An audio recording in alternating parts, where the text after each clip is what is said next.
എടുക്കണം. അതിനായിട്ട് ഒരു ബൗളിലേക്ക് ഞാൻ 1/4 സ്പൂൺ പെപ്പർ പൗഡറാണ് എടുത്തിരിക്കുന്നത്, കുരുമുളക് പൊടി. അടുത്തതായിട്ട് വേണ്ടത് 1/4 സ്പൂൺ ഉപ്പ്,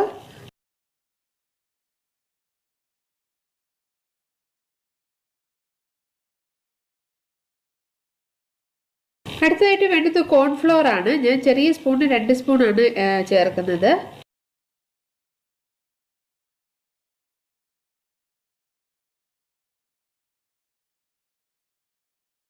ഇതിലേക്ക് കട്ട് ചെയ്ത് വെച്ചിരിക്കുന്ന ബേബി കോൺ ചേർക്കാം. ഇനി വേണ്ടത് ഇഞ്ചി വെളുത്തുള്ളി പേസ്റ്റ് ആണ്. ഞാൻ 1 സ്പൂണാണ് ഇപ്പം ചേർക്കുന്നത്. 1 സ്പൂണ് മാറ്റി വെച്ചിട്ട് നമുക്ക് ഇതിൻ്റെ ഗ്രേവി ആയിട്ട് ചെയ്യുമ്പോൾ 1 സ്പൂൺ കൂടെ വേണം.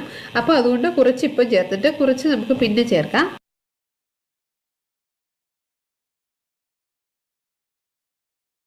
എല്ലാം കൂടെ നന്നായിട്ടൊന്ന് മിക്സ് ആക്കാം.